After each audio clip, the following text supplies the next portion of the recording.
Hemos hablado de la academia recién en la parte 2 y haciendo como un resumen de lo que venimos hablando, del contexto, primero hablamos del contexto político, económico, sobre todo el económico y lo que produjo la primera revolución industrial, y acá ya estamos pasando a la segunda revolución industrial. Y una de las cosas que, además de todo lo que ya hablamos, donde se produjo también una gran revolución, fue los avances que en el campo de la tecnología estaban produciendo en la producción del hierro ya y utilizado cada vez en mayor escala en la construcción, digamos, ¿no es cierto? Y progresivamente se va a ir planteando una pregunta, que es cómo se conecta la arquitectura, que proviene de una larga tradición histórica, a estas grandes transformaciones que se están produciendo, ¿no? Por ejemplo, acá vean lo que son una de los nuevos programas que aparecieron, por ejemplo, ya con el desarrollo del ferrocarril, ya que el ferrocarril era un, un medio de locomoción, bueno, que modificó todo, modificó hasta la misma, el paisaje de, Gran Bretaña, digamos, ¿no es cierto? Pues se surcó de rieles por toda Inglaterra, que en realidad ya se llamaba Gran Bretaña en ese momento porque se había unido con Escocia e Irlanda, entonces ya era Gran Bretaña, no era solo Inglaterra, pero digamos, acá por ejemplo se ve los puentes, un puente que hizo Eiffel, el de la torre, digamos que después ese es un capítulo aparte. Yo también les quiero aclarar que voy a dar un breve pantallazo para ubicar nomás esta cuestión. Esto es lo que ustedes van a desarrollar en los tres grupos, digamos, con los temas específicos de lo que ya es esta producción que surge, digamos, en el siglo XIX, ¿no es cierto? Yo simplemente quiero hacer como un redondeo. Ustedes van a tener que profundizar inclusive en lo ecléctico, en la parte más conservadora, que es la que les dije hace un rato en la parte 2, que es el lado más conservador, ¿no es cierto? Que es lo que las academias desarrollaban y que era como la arquitectura de la historia, digamos, ¿no? Eh, digamos, esto, ¿no? Cómo conecta la arquitectura con todas estas cuestiones que se van. Por ejemplo, acá tenemos el puente en Londres. Fíjense que el puente es toda una producción ya de hierro y lo que produce el hierro con digamos, esos cables, un puente colgante, pero que de alguna manera había que darle como que estaba, como estaba en el medio de la ciudad. Este puente, este otro que estaba en el campo, no había problema, pero este que estaba en la ciudad había que darle alguna cuestión simbólica. Bueno, y se tomó lo que en Inglaterra se estaba desarrollando, que era toda la arquitectura neogótica, ¿no es cierto? O la arquitectura un poco neogótica, y también como era ecléctica, mezclaban cuestiones como la arquitectura vernácula con el estilo Tudor, y bueno, como que era lo más nacional, ¿no es cierto? Que era lo que buscaban, desde Ruskin en adelante, una visión romántica de la Edad Media, ¿no es cierto? Y a su vez Pugin y los arquitectos, digamos, que se basan en estos dos autores de teorías, digamos, ¿no? Toman de estas teorías y hacen este tipo de cosas. Por ejemplo, es como, por ejemplo, cubre las estaciones, lo que yo le decía. Acá, por ejemplo, ya es otra. Esto es un dibujo, ¿no? En realidad no, hay una iglesia que se llama San Pancracio, no una iglesia, una estación de trenes, San Pancracio, que, bueno, voy a ver si tengo por acá alguna imagen, pero esto es lo que quiero que ustedes desarrollen.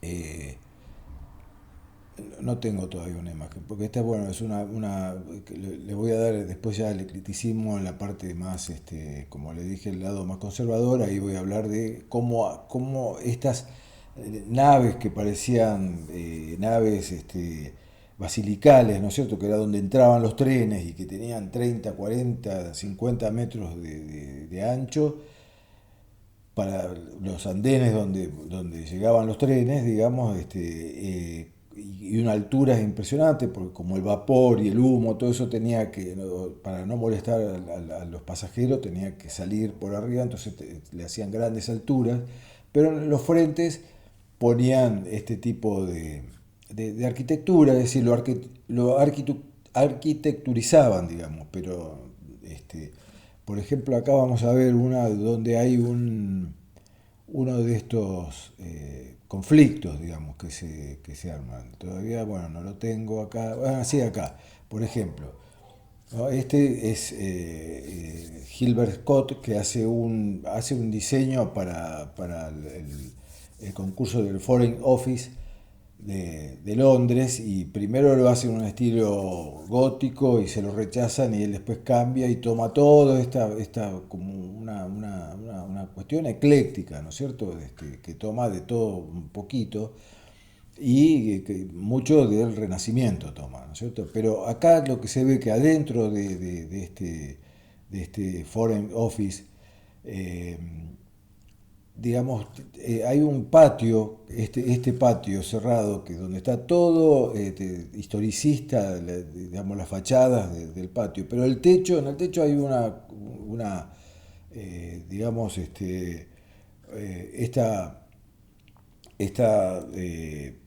este patio cerrado acá lo estoy agrandando, este patio cerrado con vidrio y hierro, que no lo puede tapar. Entonces acá es donde empieza a ver esto mismo, ocurre en las estaciones y ocurre en muchos lugares. Por ejemplo, Labrousse, también, que fue un arquitecto francés, digamos, él quiere como, bueno, tomar en cuenta este cambio que hay, empieza como a incorporarlo, miren lo que son estas bibliotecas, que es otro de los temas nuevos, y como estas columnas le da como una especie de estilo, pero es decir, ya no los tapa, digamos, ¿no? Porque en estos otros ejemplos los tapaban, digamos, ¿no? Después de todo esto va a existir estos nuevos programas, por ejemplo, el tema de los invernaderos, ¿no? Los invernáculos que Paxton, digamos, hace el Crystal Palace en la gran exposición universal de 1851.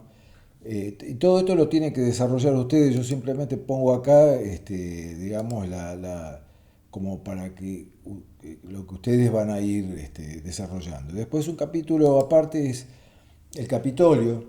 Lo sumé más que nada por una cuestión de qué es lo que está ocurriendo en América, ¿no? Por ejemplo, mire qué humilde comenzó el tema del Capitolio en Estados Unidos, en lo que es Washington, digamos, ¿no? No tenían, ellos, por ejemplo, en 1790, en el 1800 inauguraron esto. Es todo un capítulo aparte. Les recomiendo que vean un video que después le voy a poner de la contrahistoria, que es un Capitolio, digamos, se llama Historia de un Capitolio. Van a ver qué lindo cómo surgió Washington, ¿no es cierto? Que era un lugar donde iba a funcionar justamente estos cambios revolucionarios después de que Estados Unidos se independiza de Inglaterra. Y fíjense cómo esto cuando se inaugura, muy velozmente, la Cámara, esta era la Cámara de los senadores y diputados, de los representantes. Después, por ejemplo, este es el Reichstag del Parlamento alemán, digamos, ¿no? También, fíjese que son todos visiones. Este también tiene un desarrollo impresionante, muy interesante para verlo. Por ejemplo, así quedó en la Segunda Guerra Mundial, y después ahora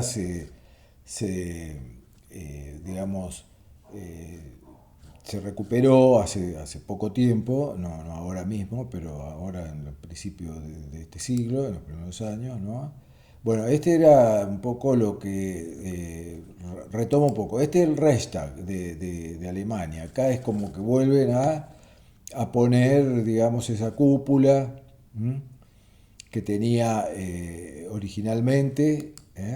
Aquí, esta cúpula que estaba acá, esto como quedó todo destruido, se tuvo que hacer de nuevo, pero ya como se recuperó mucho después de la caída del muro de Berlín, porque este había quedado todo en una cuestión de disputa desde la Segunda Guerra Mundial hasta 1989, que cayó el muro de Berlín, y se recupera eh, este, este lugar, este parlamento, digamos, ahora ya con Alemania unificada nuevamente, y este Foster que hace esta versión, ¿m? de él gana un concurso para recuperar eh, el Parlamento alemán, digamos, ¿no? El Parlamento americano, entonces habíamos estado, que se inaugura en 1800, así, con muy poquito, rápidamente crece. Primero había pasado por una guerra o sea, en 1814 termina una guerra contra Inglaterra, que queman esta primera parte, ya tenían las dos partes, se quemó y se vuelve a reconstruir, y en 1846, donde ya Estados Unidos tenía cierto poderío, se plantea nuevamente porque tenía las dos alas, pero no tenía la parte central, que era el distribuidor, que era con una cúpula, que era bien como, se basaron en modelos como modelos como este que vimos, el Reichstag, y por ejemplo, el, eh, digamos, en París, ahora no me acuerdo el nombre, pero bueno, acá, entonces, esto se hace en 1846, pero luego se tiene que ampliar, acá los costados se amplían dos partes enormes, entonces queda esa cúpula medio como desproporcionada, entonces mandan a hacer una nueva cúpula, pero que en el mismo espacio. Entonces acá, ¿qué es lo importante? Que ya para hacer esta cúpula, que ustedes después van a ver que termina así, en lo que hoy conocemos el Capitolio, ¿no? Estos son los dos extremos que se agregaron, este y esto eran originales, y esta cúpula, bueno, esto es desde una parte desde el oeste y este desde el este, digamos, ¿no? De acá es donde se hacen las ceremonias de cuando empiezan los nuevos periodos presidenciales. Pero fíjense que la cúpula trae otros problemas, que era que con ¿dónde está? Había quedado muy desproporcionado la entrada. Ese es otra reforma que tuvieron que hacer, pero después ya en el 90 y pico, 96, 98, fue declarado Monumento Histórico Nacional, con lo cual no pueden tocar más nada, así que todo lo que se agrandó después de lo que necesitan para las cámaras de diputados y senadores se hace en el gran predio que lo había ya previsto desde de su diseño, digamos que lo hicieron en 1790, digamos, cuando empiezan a armar lo que hoy es Washington, que no existía una capital, ¿no? Eran 13 13 estados en ese momento en Estados Unidos, y arranca todo acá, digamos, ¿no? Como para tener una Cámara de Representantes.